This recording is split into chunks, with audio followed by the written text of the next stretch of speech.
कि जो कुछ भी हो रहा है उसके आमंत्रक पप्पू यादव ही हैं। पप्पू यादव ने एक प्रकार से दंभी स्वरूप बना करके, और जैसे कभी हमने प्राचीन काल में सुना है कि काल नेमी ने भी हनुमान जी महाराज का रास्ता रोकने के लिए और हजारिया माला अपने हाथ में जप माला करते हुए और बड़ा रामानंदी तिलक लगा करके और हनुमान जी को वो रोकना चाहता था। इस समय देश में सनातन धर्म के संबंध में बहुत तेजी के साथ लोगों में आस्था जागी है, और खास तौर से नई पीढ़ी के मन में। और अयोध्या का जो घटनाक्रम हुआ है वो हुंडी में जो पैसा प्राप्त हुआ है, जिसको हम दान पेटी का पैसा कहते हैं, जो लोग श्रद्धा पूर्वक चढ़ाते हैं, उस पैसे में गिनती करने वालों ने चोरी की और वे सारे के सारे लोग पकड़ लिए गए हैं। और जांच हो रही है, जांच अभी जारी है और कई प्रकार के तथ्य निकल करके आ रहे हैं। तो इस घटनाक्रम को एक दंभ का स्वरूप दे करके पप्पू यादव ने एक तो गेरुआ कपड़ा पहन लिया।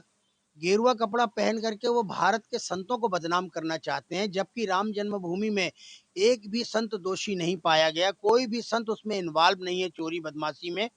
तो इस प्रकार का वो प्रदर्शन करना चाह रहे थे। तो एक प्रकार से ये दंभ भी था और सनातन को एक प्रकार से चुनौती भी है कि, और सनातन को कटघरे में खड़ा करना चाह रहे थे वो।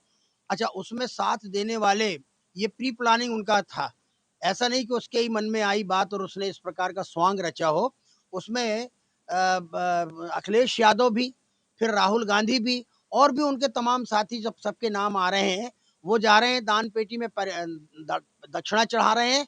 और वो लेकर अब भगवान राम को जहां शीश पर बिठालना चाहिए वो अपने पैरों के नीचे बिठाल रहे हैं और दान पेटी को गायब करने का वो नाटक कर रहे हैं। आखिर ये शर्मनाक घटना उन लोगों के दिमाग में क्यों आई? और संसद जैसे जो लोकतंत्र का पवित्र मंदिर है, उस मंदिर में हमारे चुने हुए जनप्रतिनिधि हैं, और इनके द्वारा यदि इस प्रकार का आडंबर और दंभ किया जा रहा है तो आक्रोश आना स्वाभाविक है। अब उनकी पत्रकार वार्ता कल हुई। अब वो पत्रकार वार्ता किस बात के लिए, अपनी कौन सी सफाई देना चाह रहे हैं पत्रकार वार्ता में, या क्या अभिव्यक्त करना चाहते हैं? माना कि वहां सुनने में आया कि किसी ने चप्पल मारा, जूते मारा, जो भी हुआ हो, ये आक्रोश जब मन में आता है तो इस प्रकार की अप्रिय घटनाएं, मारपीट की और अपमानित करने, तुमने अपमान करने में राम जी को छोड़ा नहीं, तुमने अपमान करने में राम भक्तों को छोड़ा नहीं।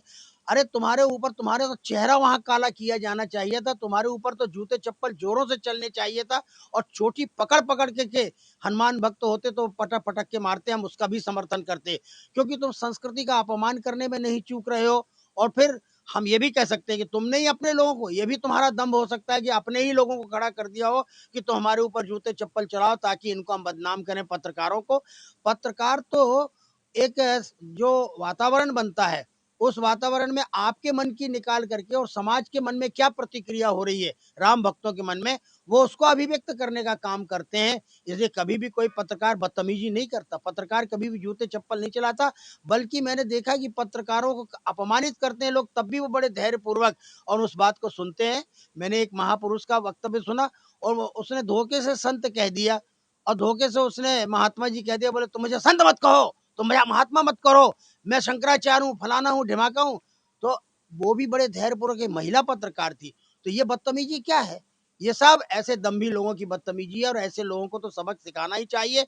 और हम तो सनातनी जनता से ये कहना चाहते हैं कि जब भी आम चुनाव हो, उत्तर प्रदेश के, राजस्थान के, बिहार के या कहीं के भी, और लोकसभा हो, तो इनको सबक सिखा करके इनको तो इनका सामाजिक बहिष्कार होना चाहिए। दम्भी लोग हैं, इनके मन में कोई श्रद्धा नहीं है, न संस्कृति के प्रति प्यार है, न परंपरागत विश्वास के प्रति इनके मन में कोई आस्था है। इसलिए ऐसे लोग तो बहिष्कार के, सामाजिक और राजनीतिक बहिष्कार इनका अवश्य होना चाहिए। आज उत्तर प्रदेश विधानसभा में भी अखिलेश यादव चंदा चोरी को लेकर खूब हंगामा कर रहे हैं।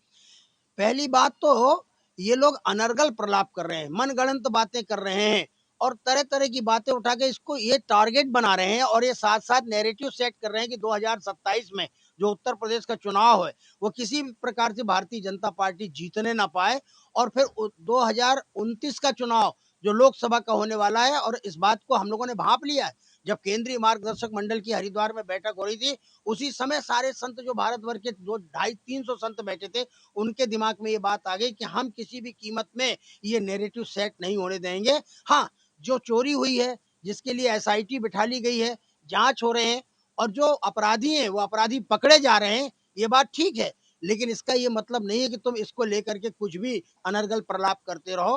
तो जो कुछ भी आज अखिलेश यादव बोल रहे हैं इनके दिमाग में, और इन लोगों ने एक महात्मा को भी पकड़ लिया है और वो महात्मा को लेकर के वो हस्तक बना घूम रहा है इनके हाथ का।